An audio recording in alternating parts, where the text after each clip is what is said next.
The cruelest joke in the room was not the woman they invited. It was the mistake they made by thinking I would laugh. By the time Nora Bennett stepped through the double doors of the DeSantis estate, 3 phones were already angled toward her. None of them looked accidental. The ballroom glittered beneath crystal chandeliers, all polished marble, black tuxedos, and champagne glasses held by people who had never been forced to wonder whether they belonged in a room. Nora paused just long enough to notice the smirks. Her navy dress fit her full figure without apology, and the leather portfolio beneath her arm held 6 weeks of financial research. She had been told Luca DeSantis wanted a private consultation. Instead, nearly 200 guests had turned to watch her enter. Matteo DeSantis lifted his glass from the center of the crowd. There she is. Luca, we finally found a woman bold enough to accept you. Laughter moved across the room in a careful wave.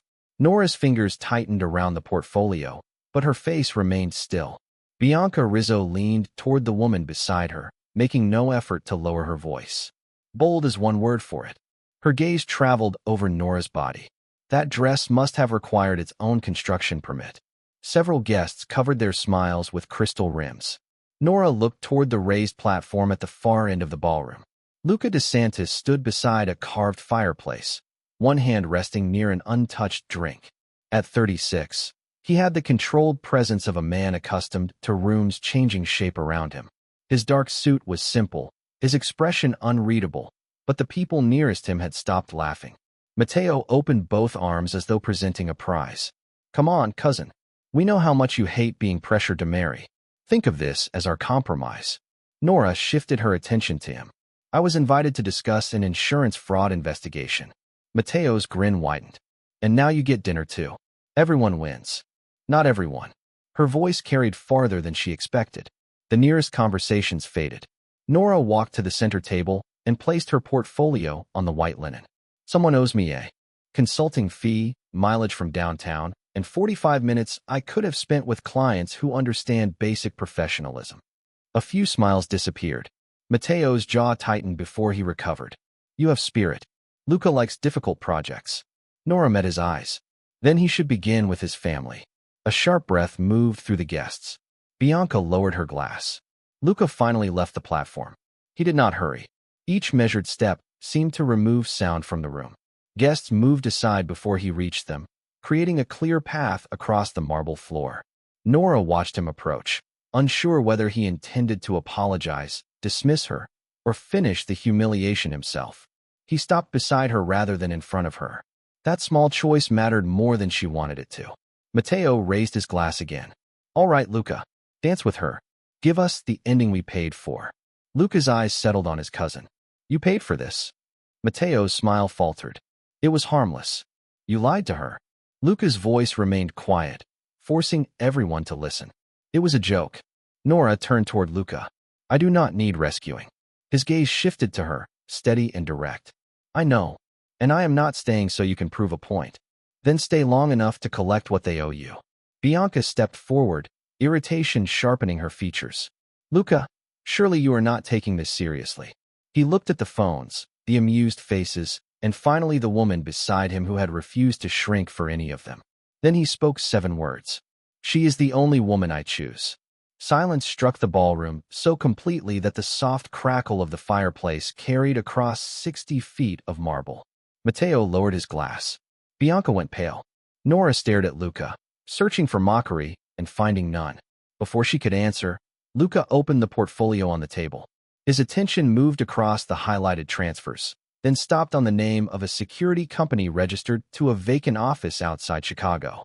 Beneath it was a payment authorized through Matteo's private account. Luca turned one page, and the room seemed to narrow around them. Nora. His finger rested beside the final invoice. Why is my cousin paying a company that hires professional killers? Luca closed the portfolio and looked toward the nearest security officer. Clear the ballroom. The man moved without hesitation. Conversations broke apart, chairs scraped against marble, and guests began filing toward the east corridor under the weight of Luca's silence. Matteo remained where he stood, his glass still in hand. You are seriously ending the evening over a spreadsheet. Luca turned only slightly. Leave. Matteo's smile became thin. This is my family too. Then you should know when you are no longer welcome in the room. For one suspended second, no one moved. Then Matteo placed the glass on the table with more care than necessary and walked away. Bianca followed him, but not before giving Nora a look sharp enough to make the accusation clear. When the doors finally closed, the ballroom felt twice as large. Nora gathered her portfolio. I assume this is the part where I am escorted out and told to forget what I saw.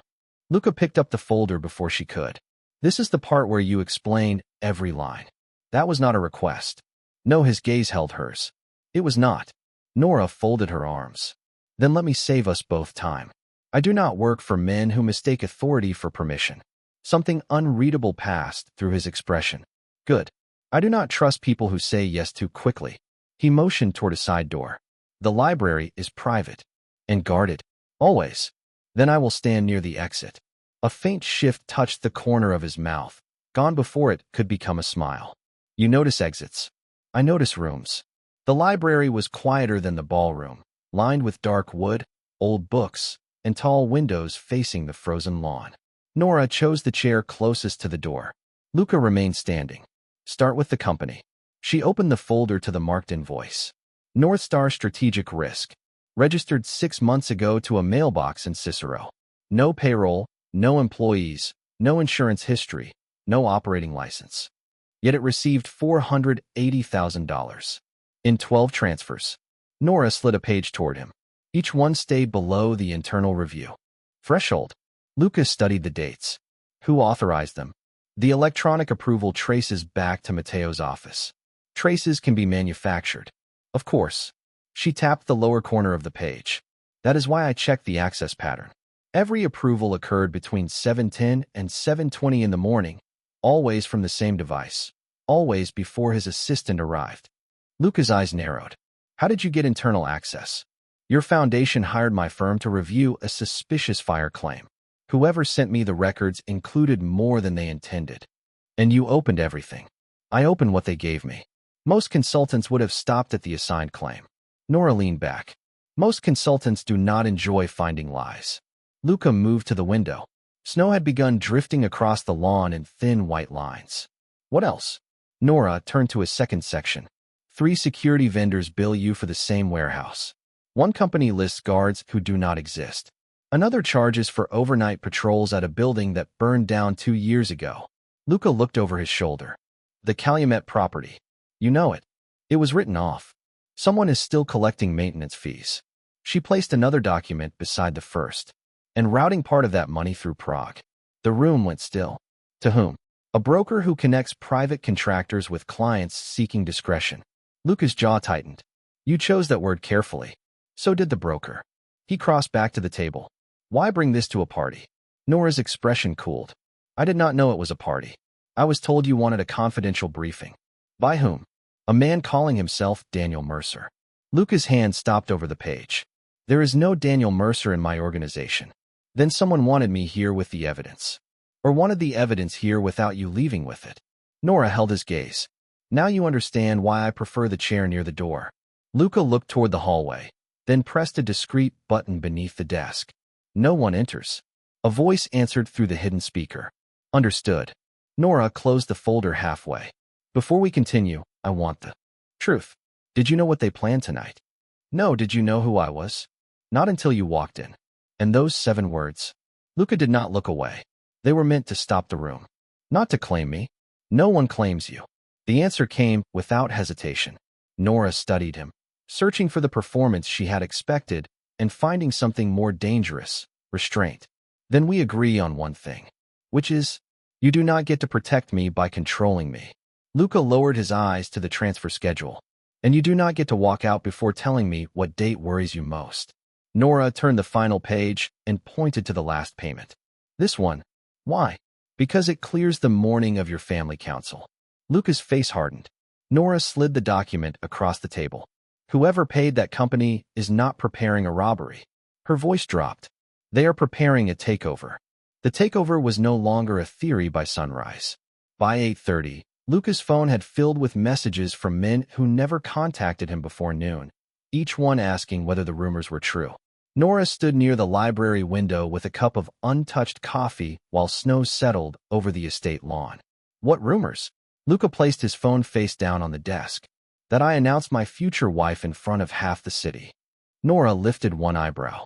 You did announce something. I stopped the humiliation. The people outside this room will not care about the distinction. A knock sounded once before an older man in a charcoal suit entered. Silver hair framed a face carved by years of suspicion. The council is assembling in 40 minutes. His eyes moved to Nora, then back to Luca. Rizzo is demanding clarification. Luca gestured toward the empty chair. Sit, Anthony. The older man remained standing. This is not a social problem. The alliance with the Rizzo family depends on Bianca. Nora set down her cup. Then perhaps Bianca should marry the alliance. Anthony's attention shifted to her with reluctant surprise. Luca leaned against the desk. Tell them I will attend. And her. Nora attends with me. Anthony's mouth tightened. That will make the situation worse. Only. For the people who created it. When the door closed, Nora looked at Luca. You are planning to use last night as a political position. I am planning to prevent Matteo from turning it into a weakness. Those are not the same thing. No. Luca opened a drawer and removed a thin folder. That is why I am offering terms. He placed the document between them. Nora did not touch it. What kind of terms? A public engagement lasting 6 months. Silence settled over the room. She stared at him long enough for the clock on the mantel to become irritating. You cannot possibly think that sounds reasonable. Reasonable is not the standard available to us. Try again. Luca rested both hands on the desk, keeping several feet between them. The council wants me tied to the Rizzo family. Matteo wants me embarrassed. Someone used your investigation to bring you into this house. If I withdraw what I said, they will punish you for my change of position and call me indecisive. Nora's gaze sharpened. So I become a shield. A partner. That word usually costs more. Name the price. She finally opened the folder. The agreement was detailed, clean, and far less insulting than expected. Her firm would receive a full forensic contract. She would have access to foundation records, shipping accounts, insurance claims, and internal audits. A private security team would protect her residence and office. The final page included a termination clause allowing her to leave at any time. Nora looked up. No penalty for ending the arrangement. None. No non-disclosure clause covering criminal activity. I removed it. Why? Because I will not ask you to become responsible for secrets you did not choose. The answer unsettled her more than a threat would have. She turned another page. Living arrangements? Separate rooms. Separate schedules unless an appearance requires otherwise. Physical contact? Luca's expression remained steady. Only with your permission. Nora studied him for any hint of amusement. There was none. You wrote that into a contract. Boundaries are clearer when no one can pretend they misunderstood them. She reached for a pen, then stopped. I have. Conditions. Go on. I sit at the table during every meeting involving my work. Not behind you, not outside the door. Luca nodded once. Agreed. You do not speak for me when I am present. Agreed. You do not hide threats because you think information will frighten me. His jaw shifted. That may be difficult. Then practice. A faint breath left him, almost a laugh. Anything else? Nora turned to the access section. Complete financial records. No sealed accounts. No family exemptions. You understand what that exposes. That is why you need me. Luca took the pen and initialed the margin beside each addition. Now tell me why you are considering this. Nora's hand rested over the signature line. For the first time since entering the estate, her composure thinned. The burned warehouse in your records belonged to Halcyon Storage before the DeSantis Foundation acquired it. Luca's attention sharpened. I know the name. My father investigated that fire. What happened to him? Nora looked down at the page, but the memory had already entered the room. He died 3 weeks later in what the police called a highway accident. Luca remained silent. She slid a photocopied transfer from the back of her portfolio. Matteo's company paid Halcyon 6 days before the fire. The room seemed to contract around the paper. You believe he was involved. I believe someone spent years making sure no one could prove it. Luca moved the contract closer, but did not push the pen toward her. If you sign, this becomes dangerous. Nora picked up the pen herself. It became dangerous when someone brought me here with those records. She crossed out one final phrase and wrote her own line beneath it. Luca read the addition aloud. Nora Bennett retains independent authority over all findings. His eyes rose to hers. You do not trust me. Not yet. She signed her name with a steady hand, closed the folder, and stood. And for the record, Mr. DeSantis, I do not play the victim in anyone's arrangement. Nora moved into the DeSantis estate 3 days later with 2 suitcases, 1 laptop, and no intention of becoming decorative. The guest suite assigned to her overlooked 12 acres of winter-bare trees, but the view did little to soften the feeling of entering a house where every hallway seemed to remember who belonged there. By 9 that morning, Bianca Rizzo had already arranged a welcome breakfast. The long table held silver coffee service, fresh pastries, and 6 women wearing expressions polished enough to hide contempt. Bianca lifted her cup as Nora entered. We were worried the stairs might be inconvenient. Nora pulled out a chair. I appreciate the concern. I was more worried about the conversation. One woman lowered her eyes to hide a smile. Bianca's fingers tightened around the porcelain handle. Dark colors are very flattering in this family. Nora glanced at her burgundy dress. Good. Then I am already contributing to tradition. The room shifted by a fraction. Bianca set down her cup. Luca usually prefers women who understand discretion. Nora reached for the coffee. Then he should be relieved. I only discuss facts. Her gaze settled on Bianca. Rumors appeared to be fully staffed. Before Bianca could answer, Anthony appeared in the doorway. The council is ready. The meeting room was colder than the rest of the estate. All walnut walls, leather chairs, and men accustomed to being obeyed before they finished speaking. A narrow chair had been placed several feet behind Luca's position. Nora stopped beside it. Is this for me? Anthony avoided her eyes. Tradition places guests behind the family. Nora carried her files to the empty seat at Luca's right and sat down. Then it is fortunate I am working. A gray-haired council member frowned. That chair belongs to a voting representative. Nora opened her folder. Today it belongs to the person who found the clause your attorneys missed. Luca entered before the objection could continue. His gaze moved from the unused chair behind him to Nora at the table. He took his seat without comment. That silence was enough. Matteo arrived last, wearing an easy smile that never reached his eyes. Comfortable already? Nora arranged 3 documents in front of her. More than your accounting department will be in 5 minutes. Luca turned toward the attorneys. Proceed. The lead lawyer began summarizing a port agreement that promised millions in new revenue. Charts filled the screen. Forecasts climbed. When he finished, Nora slid 1 page forward. Section 14 transfers temporary cargo authority to the Harbor Consortium during any regulatory delay. The lawyer barely looked at it. Standard language. No, Nora tapped the final sentence. Standard language limits control to inspected shipments. This gives them authority over every container routed through the terminal. Several men leaned closer. For 30 days, the lawyer countered. 6 months. Nora turned the page. The renewal triggers automatically unless challenged within 48 hours, and the notice goes to an inactive office address. Luca's attention shifted to the attorney. How much control would we lose? The man hesitated. Nora answered. Potentially all scheduling access. Revenue. Between $9 and $12 million, depending on winter volume. Matteo leaned back. Or she is exaggerating to justify her new position. Nora placed a comparison contract beside the original. Your signature appears on the preliminary approval. His smile disappeared. That proves nothing. It proves you reviewed a document designed to transfer leverage outside the family. Her eyes held his. Whether you understood it is a separate problem. A murmur moved around the table. Luca closed the contract. The agreement is suspended. The lead lawyer opened his mouth. Luca's gaze stopped him. Nora will conduct the review. Bianca, seated near her father, tilted her head. How impressive. 1 morning in the house, and she is already saving the empire. Nora turned slightly. No, I am correcting paperwork. Saving empires sounds exhausting. Even Luca's expression warmed for a moment. After the meeting, Nora remained behind to collect her files. Luca approached the table. You could have warned me before challenging the contract. You hired me to find problems, not schedule them politely. You embarrassed 3 attorneys. They will recover. Luca picked up the unused chair behind his place and moved it against the wall. That seat will not be set out. Again, Nora looked at him. I did not need you to remove it. I know. His voice lowered. I wanted them to see that I understood. For one brief moment, The room lost its edges. Nora gathered the final folder before the silence became too personal.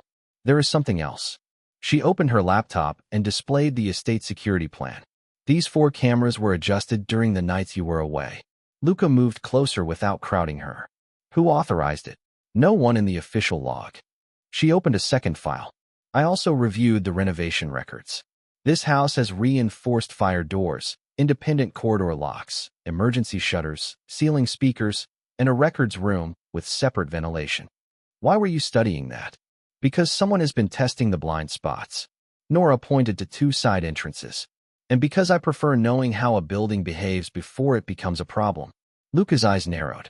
You think the estate itself is being prepared. I think someone wants access without being seen. A knock interrupted them.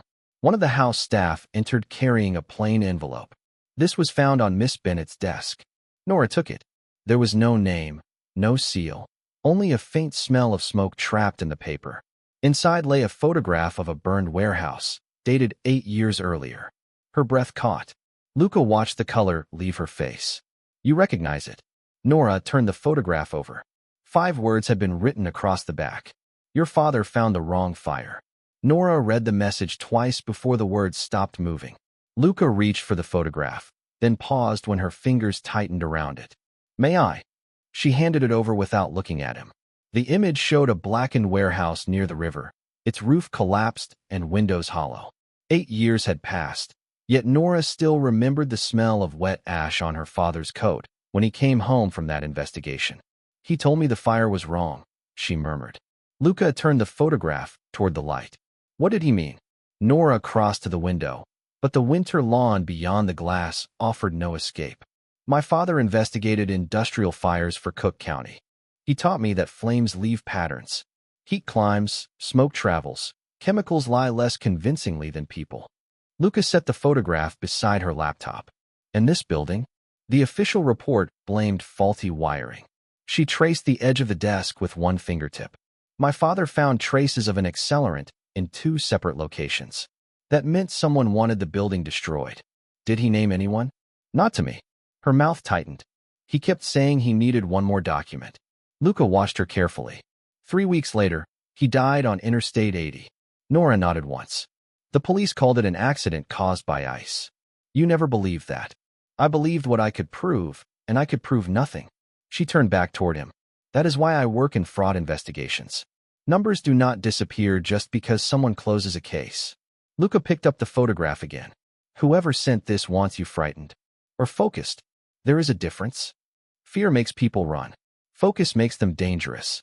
His expression shifted, not with amusement, but recognition. What else did your father teach you? Nora hesitated. The question reached farther than she liked. How to read a room before entering it. How to remember every exit. How to notice when a man keeps one hand hidden. How to tell gasoline from paint thinner by smell. Luca's eyes moved briefly toward the door, as though understanding for the first time why she always chose the nearest chair. That was a great deal to teach a child. He believed preparation was kindness. Was it? Nora looked at the photograph. Sometimes. Sometimes it was just another way to stay afraid. Luca did not praise her skills or call them impressive. Instead, he placed the picture face down. You do not have to continue this investigation. She gave him a flat look. You think I came this far to stop because someone mailed me a threat? I think you have already lost enough. That decision belongs to me. I know. He stepped back, leaving space between them. I am reminding you that leaving is still an option. Nora's shoulders loosened by a fraction. Then remind me after we find out where this photograph came from. 2 hours later, they stood inside a storage facility on the industrial south side. The building belonged to a company connected to Matteo, although the lease had been buried beneath 3 holding corporations. Rows of sealed drums filled the dim interior. Nora pulled on gloves and crouched beside the nearest label. This shipment arrived 11 days ago. Luca swept a flashlight across the concrete floor. The manifest lists cleaning supplies. Cleaning supplies do not require temperature-controlled storage. She leaned closer, careful not to touch the lid. A faint chemical odor lingered beneath the dust. Her stomach tightened. This is the same class of accelerant my father found. Luca's face hardened. You are certain? Certain enough to send samples to an independent lab. She moved deeper into the warehouse, counting doors and windows automatically. One loading bay, two side exits, a narrow office above the main floor. Someone has been here recently. Luca followed her gaze to a clean trail through the dust. How recent? Within 24 hours. A metal shelf near the far wall stood slightly crooked. Nora approached it, then stopped. Do not touch that. Luca froze. She pointed to a thin wire running behind the frame. It is connected to the office door. An alarm. Maybe a warning. She studied the floor and noticed a fresh boot print near the stairs. Her pulse steadied instead of rising. The old lessons returned with uncomfortable clarity. Listen first. Move second. Trust the room before trusting the person inside it. Luca lowered his voice. Nora. She raised one hand. Somewhere beyond the office door, metal clicked softly. Her eyes met his across the dim warehouse. Do not turn around. Luca remained perfectly still. Nora's gaze fixed on the shadow behind him. Someone is pointing a gun at us. By the time Nora and Luca returned to the estate, the cold from the warehouse had settled beneath her skin. She washed her hands twice, but the faint chemical smell still seemed trapped in her palms. The stranger who had aimed a weapon at them had escaped through the loading bay, leaving behind a false identification card and a phone. Wiped clean of contacts. Luca watched Nora from the library doorway as she stood over the sink. Your hands are shaking. She dried them slowly. They are cold. That is not the same thing. Nora met his eyes in the mirror. Matteo moved from hiding money to testing how close he could get. Luca stepped into the room, but stopped several feet away. You do not have to pretend that did not affect you. I am not pretending. She folded the towel with unnecessary care. I am deciding what to do with it. Before Luca could answer, Anthony entered carrying a tablet. The council has received a financial alert. Someone claims Nora transferred $200,000 into a private consulting account. Nora's expression hardened. Of course they do. 20 minutes later, the council room was full. Bianca stood near her father with a folder tucked beneath one arm, while Matteo sat at the far end of the table wearing an expression of careful disappointment. I warned everyone that outside access created risk. Nora placed her laptop in front of her. You warned them after creating the risk. Matteo spread his hands. Then prove it. Nora connected her screen to the wall display. The account exists. The transaction does not. Bianca lifted her chin. The records show your credentials. They show a copied version of them. Nora enlarged the metadata. The transfer was created at 2:14 this morning from a device inside this estate. My firm uses a 12-character authentication key. The forgery used 10. Anthony leaned forward. Which device generated it? Nora opened the access trail. A terminal registered to Matteo's office. Matteo's face remained composed, but the muscle near his jaw tightened. Anyone could have used it. Then perhaps you should explain why the routing certificate passed through a server owned by Rizzo Maritime. Every eye turned toward Bianca's father. He straightened in his chair. Our network handles hundreds of shipping clients. Then this review should be easy for you to support. Nora switched to the certificate history. Unless there is something else attached to it. Bianca's confidence faltered. You are trying to drag my family into your accusation. No. Your server did that without my help. Luca looked toward the council. Suspend Matteo's financial access pending review. Matteo pushed back from the table. On the word of a woman who has been here less than a week. Luca's gaze stayed on him. On the evidence you failed to erase. The vote passed. Matteo left without another word, but the look he gave Nora promised that the next move would not take place around a conference table. After the room emptied, Luca remained beside the window. You should leave the estate tonight. Nora closed her laptop. No. They have escalated from mockery to fabrication and surveillance. Which means I am close. Which means they will try something worse. She stepped nearer. Are you warning me, or deciding that I am too fragile to stay? Luca's expression tightened. That is not what I meant. Then stop using protection as a cleaner word for control. The silence between them held long enough for the clock on the wall to mark another minute. Luca looked down, then back at her. You are right. Nora's anger softened by a degree. That sounded painful. It was unfamiliar. A tired smile touched her mouth. You will recover. He moved closer, then stopped before entering her space. Do you want me to? The question stripped away the rest of the room. Nora studied him, then closed the distance herself. Their kiss was brief and careful, more honest than dramatic. When they separated, Luca rested his forehead lightly against hers. I will not make that choice for you again. Good. For one quiet second, neither moved. Then the estate alarm sounded. Anthony appeared in the doorway with a phone in hand. The central warehouse near the river is reporting a major fire. The emergency response team is asking for Luca on site. Nora's eyes narrowed. That is too convenient. Luca reached for his coat. I am not taking the full detail. He looked toward Anthony. Seal the estate. Keep 8 guards inside, and put the generator room under watch. Anthony nodded. I will assign the deputy security chief. Nora looked at the screen showing the fire report. Take 4 men only. Call me the moment you confirm the warehouse is actually burning. Luca met her gaze. Agreed. He left with a small convoy while the remaining guards spread through the estate. What none of them knew was that the deputy security chief had already redirected all 4 exterior teams toward a false breach at the west gate and disabled the automatic generator sequence.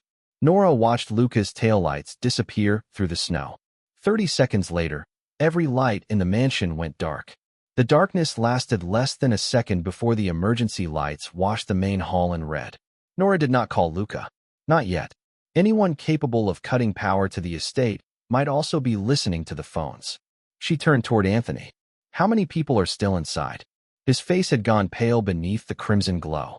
Mrs. DeSantis, 2 house staff, Daniel with the injured ankle, and 4 security officers. Nora opened the wall panel beside the library doors. Where are the guards now? Anthony checked the tracker on his radio. West gate. All 4 of them. Nora looked at the security map. No breach showed at the west gate. They were redirected. By whom? Someone with internal access. She moved quickly through the controls she had mapped days earlier after finding the cameras turned away from the side entrances. The estate was divided by reinforced fire doors, independent locks, ceiling speakers, and emergency shutters designed to contain smoke. Tonight, she would use them to contain people. Take Mrs. DeSantis, Daniel, and the staff to the records room. Anthony glanced toward the stairs. The panic room is on the 2nd floor, which is exactly where an intruder expects you to go. Nora pointed toward the lower west corridor. The records room has 1 steel door, no windows, and separate ventilation. How do you know? I reviewed the renovation invoices. He gave one sharp nod. What phrase opens the door? It does not open for a phrase. You lock it from inside and stay there. Nora held his gaze. When it is safe, I will speak through the internal line and say Blue Winter. Until you hear those words from me, no one opens anything. Understood. Anthony disappeared toward the west wing. Nora entered the security office. Every camera feed was black except the garden view. 6 figures crossed the snow toward the service entrance, moving with the calm precision of people who already knew the floor plan. A kitchen employee appeared behind her, clutching her apron. Miss Bennett, what is happening? Nora kept her voice steady. A security failure. Find Mrs. Coleman and go with Anthony. Do not use the main staircase. The woman swallowed. What about you? Nora pulled open the control cabinet. I am going to make this house difficult to navigate. She sealed the east wing, disabled the elevators, and activated the fire suppression system in the lower corridor. Water spread across the polished floor, breaking reflections and slowing movement. Then she programmed the ceiling speakers to play recorded footsteps in the north hall at 30-second intervals. A service door opened below. 2 men entered through the kitchen passage. Nora dimmed the emergency lights in that section and redirected them toward an empty dining room. Anthony's voice came through the internal line. Everyone is inside. Door secured. Stay there. I will use the phrase when it is safe. Nora left the office and moved toward the west stairs. Childhood lessons returned with unwelcome clarity. Count exits. Listen before moving. Never let fear choose the route. A shadow appeared at the far end of the corridor. Nora stepped behind a stone column before the man saw her. He checked each doorway carefully. She waited until he reached the fire cabinet, then triggered the overhead sprinklers. The sudden rush of water forced him to shield his face. Nora pushed a rolling service cart into his path. He stumbled backward, and she pulled the reinforced fire door shut between them. The lock engaged with a hard metallic click. His hand struck the glass, but the barrier held. Nora backed away, breath quick but controlled. One contained. Another figure crossed the staircase landing. She slipped into the music room and activated the player piano through the smart panel. Notes burst from the opposite wing, drawing footsteps away from her. The plan worked for 4 minutes. Then every monitor came alive at once. Mateo's face filled the screens, composed and almost bored. Nora, this does not need to become complicated. She stepped into the security office but remained outside the camera's view. You sent 6 men into a house full of civilians. Complicated was your first decision. I need one access code. Then you should have asked before cutting the power. His smile thinned. The financial archive. Give me the code, and everyone leaves unharmed. Nora checked the map. 2 intruders were moving toward the west corridor. She sealed another fire door, cutting them off from the records room. You are lying. You are in no position to test that. You keep confusing position with control. Mateo leaned closer to the camera. Luca is miles away. The men he left behind are chasing a breach that does not exist. No one is coming. Nora looked toward the archive terminal. A plan formed, exact and quiet. Then come take the code yourself. His expression shifted. What are you doing? She opened a false access window and allowed one incomplete string to appear on his screen. Mateo stared at it. That is not the full key. Nora placed her hand over the transmission command. No, it is the door you are about to walk through. Behind her, a handle began turning slowly. Mateo's voice filled the room. Give me the archive, Nora, or Luca returns to a house full of funerals. The handle stopped halfway. Nora stepped behind the security console as the door opened 3 inches, then wider. A man entered with cautious steps, scanning the room for movement.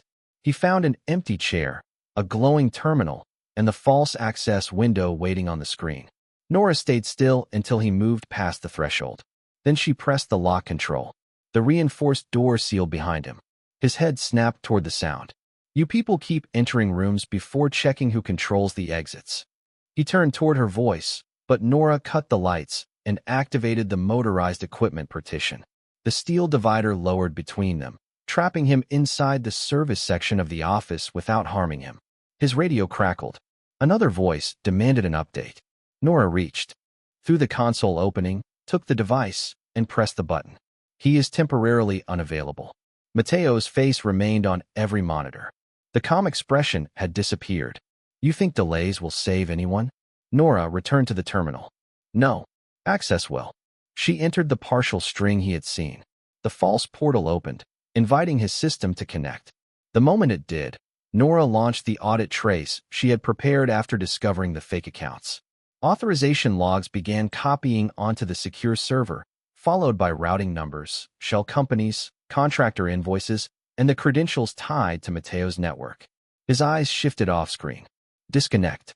Nora watched the progress bar climb. You wanted the archive open. That is not your system. It is your trail.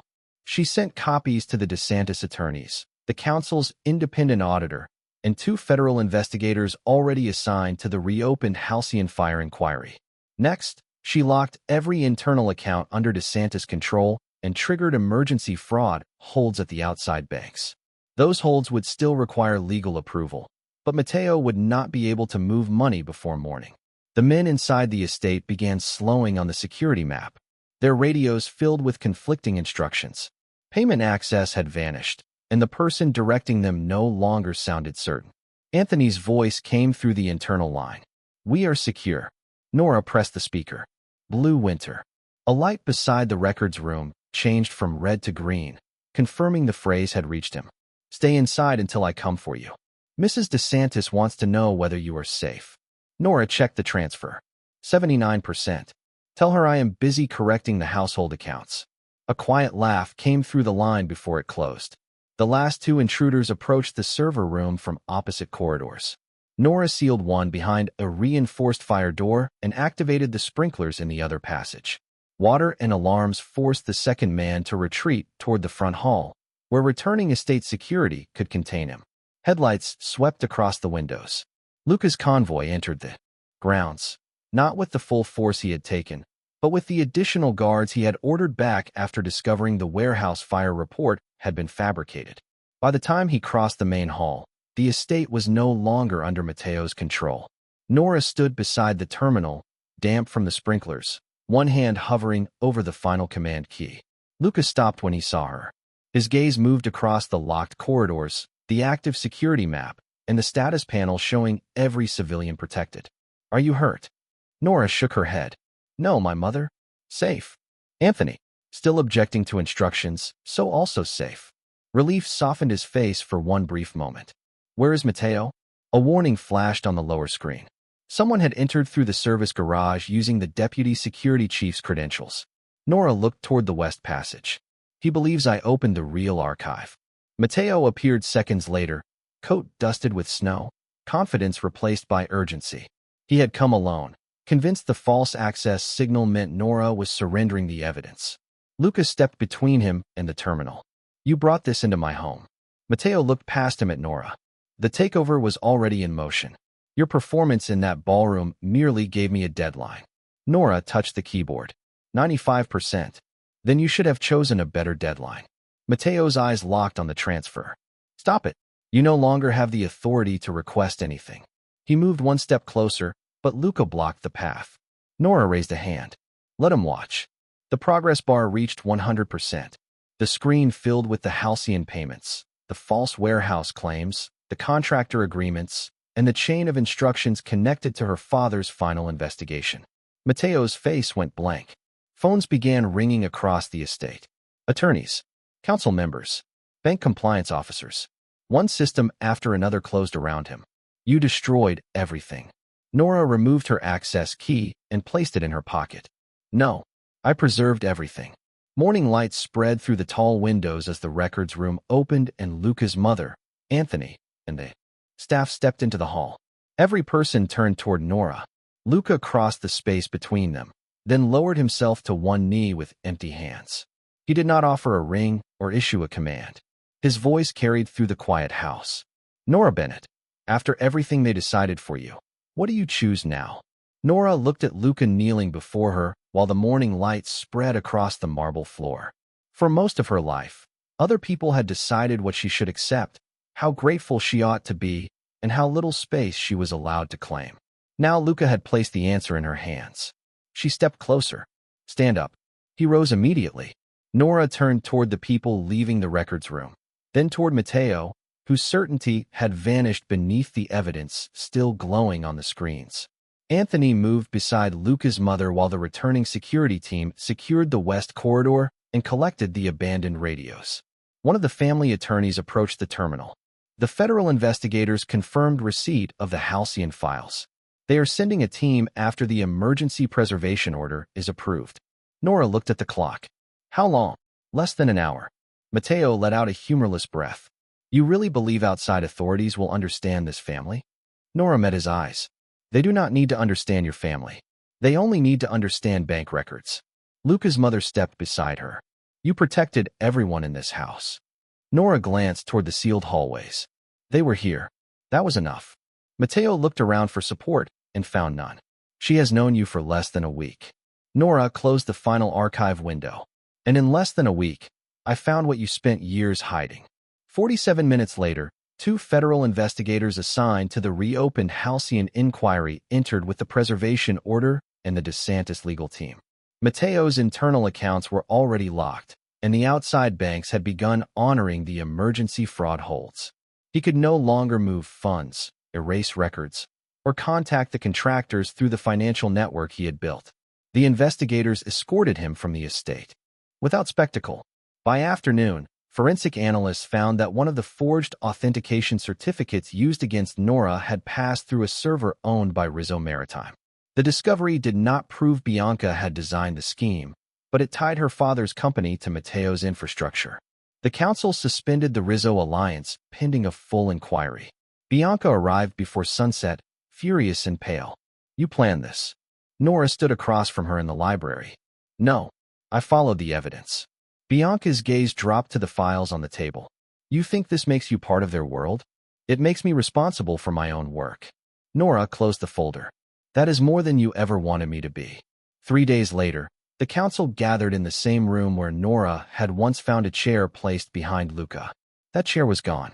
Mateo's voting rights, title, and access had been suspended. Federal investigators had formally reopened the fire that killed Nora's father. Luca entered carrying the engagement contract. He placed it before Nora, tore it cleanly in half, and left the pieces on the table. "You owe me nothing." She studied his face.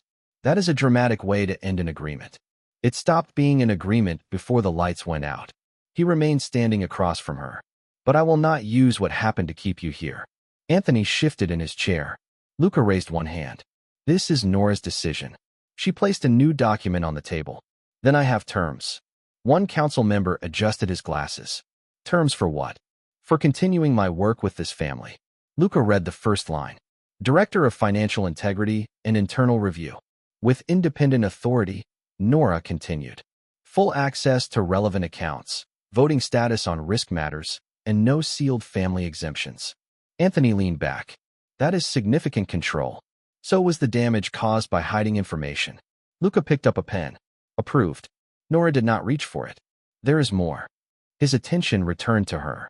"You do not make decisions for me because you are afraid of losing me." "Agreed." "You tell me the truth even when it complicates your plans." "Agreed."